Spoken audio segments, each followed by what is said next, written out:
Good morning everyone. Ngayon po, meron tayong gagawin na Toyota Innova. Check natin kung saan nanggagaling yung lumalangit-ngit kapag pinipihit yung manibela. So ito, pakita ko sa inyo ha. Kasi during iniikot niya, steering wheel, yan, pakinggan nyo ha. Left and right, meron siyang langit-ngit. So yung may hilig sa langit-ngit dyan, yan, shoutout sa inyo. So ang hanapin natin, langit-ngit sa sasakyan ha, mga kapatid. Huwag niyo isipin kung anong langit-ngit. So yan, may langit-ngit siya. Tapos minsan, madalas daw umiilaw yung ano. Pinatay ko muna. I-on ko ha, pakita ko lang sa inyo. May time na biglang umiilaw na lang yung kanyang check engine light. So sisilipin din natin kung saan nanggagaling yung problema. Pero una sa lahat, titingnan ko muna yung langit-ngit kung saan nanggagaling. Kahit pa tayong makina, lumalangit-ngit. So maaaring problema nito ay sa suspension. So sisilipin natin yan. So unahin natin yung scan. Madali na naman mag-scan eh. Saglit lang naman to. Kaya mamaya na yung langit-ngit sa suspension. So ayan, nasaksak na natin yung OBD2 scanner. Select Toyota. Enter.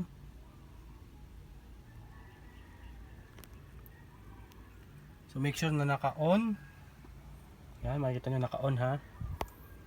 So read fault codes. Okay, so read natin. So ayan, 5 yung trouble code kung makikita nyo dito. Ayan, 5 oh. 1/5. So 5 yung trouble code. Una yung EGR. Mayroon siyang trouble code. Yung code yung number niya P0400, exhaust gas recirculation malfunction. So baka kaya sa bura yan. Tapos yung brake switch A or B correlation, ayusin natin yung mga yan. Tapos meron pang injector circuit malfunction, yung cylinder number 4, titingnan natin. Then yung fuel shut off valve control circuit open. So yan yung mga problema. Subukan natin kung pag nabura siya ay kung babalik pa siya. Kasi kung bumalik pa siya, sabi may problema na kung hindi sa sensor, sa connector. Pero sisilipin natin mamaya yung mga connector.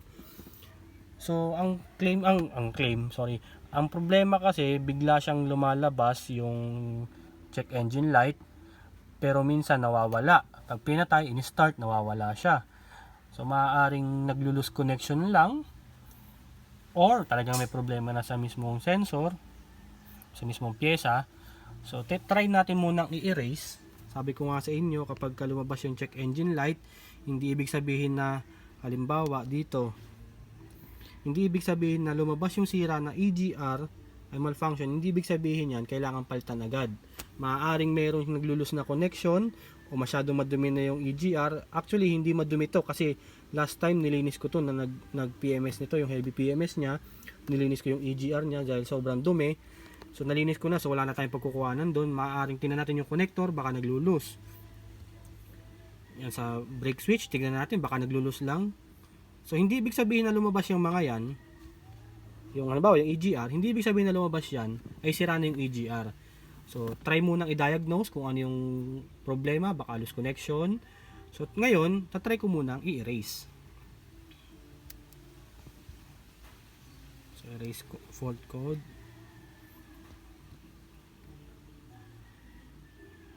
Yan, so please wait 10 seconds. Turn ignition off and switch off on again. Bilang ka daw ng 10 segundo bago mo siya i-on ulit. Titingnan natin kung wala na siya, yung sa scanner, kung hindi na siya ulit lalabas. So maaaring stored lang yung kanyang trouble code. So on. Okay. I-read ulit natin.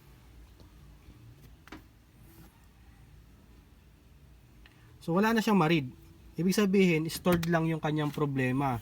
Maaaring wala talagang problema sa kanyang sensor o pyesa, maaaring naglo-lose connection lang. So ngayon, ang gagawin natin, ito troubleshoot natin yan, Yung halimbawa yung sa injector, yung sa EGR, yung sa switch ng brake. Titingnan natin baka naglo-lose connection lang. So yun, safe na tayo dyan. Binili ko yung manibela. Ayan. Ito muna ang gagawin natin. Ayan. Nangikit muna tayo. Madali-dali yung nangikit eh. Ayan. So kung makikita ninyo na na-sprayan ko na ng WD-40 yung upper ball joint, yung lower ball joint. Kung ano na na-sprayan ko, hindi pa rin nawawala. So sige nga, pakipit nga yung manibela.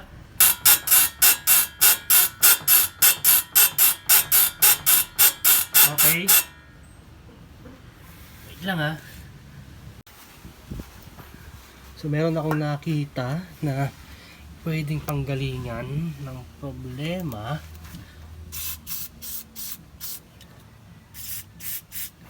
Sige nga. Hop. Wait lang. So, in-sprayan ko na yung mga pwedeng sprayan, yung mga bushing.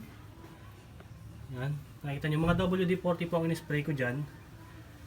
So, nung inangat ko yung gulong, nawala yung langit-ngit. So, nakaangat yung gulong. Yan. Nakalutang na yung gulong. So, pakipihit manibela. Okay, kaliwa kanan. So yan, nawala yung tunog niya. So nakikita kong problema dyan is yung shock absorber. Tapos babaklasin natin para makita natin, ma-sure natin kung yun talaga ang problema. So yun, nakita na ang problema. Yung initial findings ko ay yung shock absorber. Kasi kapag may load na siya, umiingay na siya. Okay? Bago ko siguraduhin na shock absorber o bago natin hatulan na buong shock absorber ang problema, ang ginawa ko, nag-spray muna ako dito ng yung sa pinakang seat, yung upuan ng pinakang spring, i-sprayan ko siya ng WD-40 sa upper tsaka sa lower. Yan, in-sprayan ko siya. Then, in-sprayan ko din dito sa loob. Yan, dyan. In-sprayan ko. Tingnan natin kung mawawala. So based sa initial findings ko nga ay shock absorber, kasi habang itinataas mo yung sasakyan, so nagkakaproblema, tumutunog siya. So maaaring sa coil spring seat o yung kanyang shock mounting. So titingnan natin kung ano magiging resulta ng ating pag-troubleshoot ng langit-ngit na yan. So habang tinataas mo, yan, wala na siya. Yan, sa base sa assessment ko, ang tingin ko ang problema ay shock absorber. So tatanggalin natin yung shock absorber para makita natin kung yun talaga ang problema niya. So ako, sure ako na shock absorber sa assessment ko. Tatanggalin natin ito, upper. Then yung tornilyo dito, ilalim ng shock absorber, at yung tatlong tornilyo. Game. So nabaklas natin yung shock absorber. Napansin ko na medyo durog na yung bushing niya. So kung makikita ninyo na ano pa naman, may puwersa pa naman yung shock absorber niya, pero yung balik ng yan, yung balik niya mabagal. So dapat ang ano niyan mabilis. Mabilis yung pag-angat dapat niyan. Tsaka napansin ko, durog na yung bushing niya. Yan. So, papalitan natin to. Isa yan sa dahilan kung bakit nilangit-ngit. So, game. Palitan natin, tapos kabit natin ulit. So, ayan po, kung makikita nyo, nakakabit na ulit yung shock absorber. Yan. Pinalitan natin yung maliit na bushing. So, maaaring yun ang cause ng kanyang langit-ngit. So, sana mawala. Dahil kung hindi nawala, ay maaaring shock absorber ng problema. Okay, kabit na natin yung gulong. So let's say kung may langit-ngit pa po. Nung una kasi konting kabig mo lang ganyan, may langit-ngit na. Ay, ito, wala na. Ayan. So tingin ko hindi magtatagal eh, kailangan palitan na rin yung shock absorber. So ang ginawa natin ay remedyo lang. So kailangan mapalitan din ng shock absorber na buo. Kasi mahina na rin yung balik ng kanyang shock absorber. Nakita nyo kanina sa video, nung binaba natin, pinush down natin yung pinakang shock niya, mabagal bumalik yung kanyang shock absorber niya. So mga kapatid, finally, papalitan na yung shock absorber. Sabi nung may-ari, palitan na raw. So babaklasin ulit natin para mapalitan natin ng bagong shock absorber. Yan, so game. So ayan po, nabaklas na natin yung shock absorber and coil spring. So nakikita ninyo, meron akong tinali na alambre. So dahil po wala tayong coil spring compressor, kailangan nakapress to eh. Pag pabaklasin mo, pag ikakabit mo para maisaksak mo yung shock absorber. So itong alambre na to, mga ano yan, ginagawa yan kapag walang available na coil spring compressor. Bago mo siya tanggalin, make sure na naka-press yung kanyang spring para pagkakabit mo ng shock absorber ay hindi ka mahihirapan. So, pero ano pa rin, ang maganda pa rin dyan, dapat meron kang tools na pang-press ng coil spring compressor. So, ginawa natin yan dahil wala nga tayong available na coil spring compressor. So, tali muna ng alambre. So, babaklasin natin para makabili na tayo ng shock absorber. Ito yun. Dahil tatanggalin natin to. Kasi pag tinanggal mo to, pipitik to. So, bubuka yung kanyang coil spring. So, game, baklasin na natin. So, ngayon po, bibili na tayo ng pyesa ng Innova, yung shock absorber niya. Then, kasama na yung goma niya. Then, yung WD-40, bibili na rin tayo. So, kaya tumawag muna ako. Kasi holiday ngayon. Yung ibang auto supply sa Santa Cruz sarado. Buti na lang, bukas yun sa may Los Baños. So, punta tayo dun sa auto supply sa Los Baños. Tinanong ko na rin kung magkano yung pyesa para at least alam ko na yung dadalhin ko kung magkano perang dadalhin ko. Then, tinanong ko rin kung syempre kung may available, meron naman daw sila. So, ayan, pupunta tayo, tapos dala natin yung pyesa na sample. So, tatandaan nyo po kapag bibili kayo ng pyesa, mas mabuti na dinadala nyo yung sample. Dahil minsan, pagka wala kayong dalang sample, sinabi ng auto supply na, oo, tama yan, parehas-parehas lang yan. Pero minsan, hindi pa rin nagkakatama. May mali pa rin sa piyesang nabili niyo kung wala kayong dalang sample.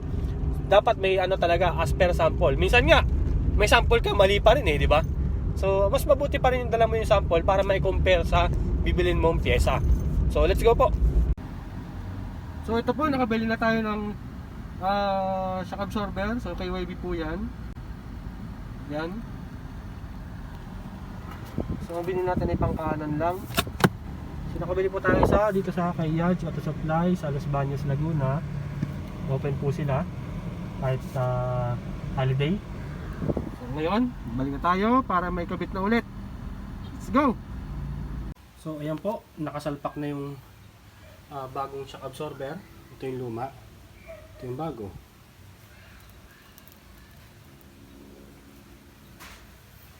Ayan po, kakabit na natin siya ngayon sa sasakyan niya. Okay, game. So ito po, nagpalit na ng ball joint upper and lower. Ayan, sira na ho talaga. Pati yung brake pad, sira na rin. Ayan po, humiwalay na. So kailangan palitan. So bumili na rin po ng bago. Bendix ang pinalit. So kaliwat kanan na. Wala ka mabibiling isang piraso lang yan. So set talaga. Bendix. So napalitan na yung brake pad kaliwat kanan. So ayan guys, naikabit natin yung gulong. Okay na rin po yung shock absorber. Na-check natin, double check na. So nung una kasi pag kinakalog mo yung sasakyan, inuugog mo. So ngayon po wala ka na maririnig. Kahit kalugin mo yung sasakyan, wala ka na maririnig na langit-ngit. And then pag pinihit mo naman yung manibela, wala na rin. Try nating start.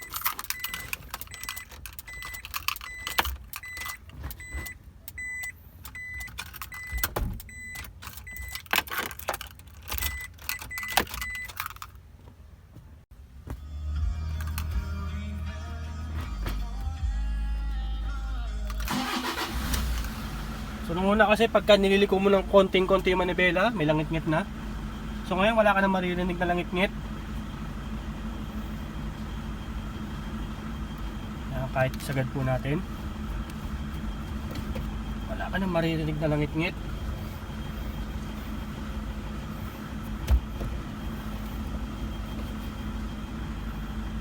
So ayan mga guys, okay na po yung ating ginagawang Innova. So ito yung MAP gas filter. Ito yung papunta sa manifold absolute pressure. From galing dito, papunta dito. So ang problema, ito ang nakita ko. Meron siyang leak dito. May crack na siya. Yan, makita nyo may hiwa. At may hiwa din dito. Meaning, pag galing dito, bawas na yung pressure na hangin.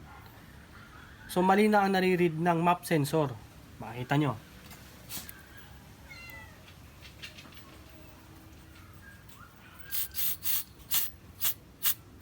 Dapat ang tapon lang dito. Pero makikita mo sa video may lumalabas din dito sa side na to at saka dito. Yan. So kailangan palitan na to. So may mabibili ka naman ito. So yan, kailangan palitan natin to. So ito po, nagpalit na ng MAP gas. Ito.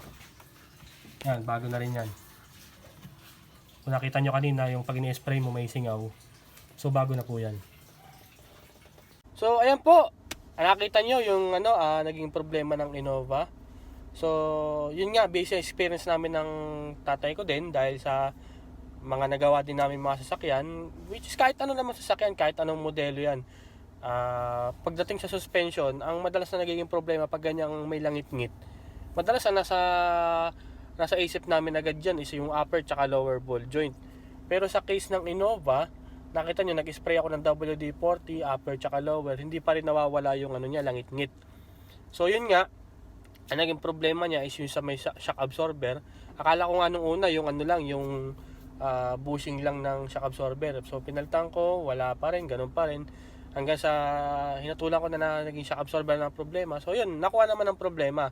Pero since nasira na rin yung rubber boot ng kanyang ball joint, pinalitan na rin natin para at least isang baklas na lang, di ba?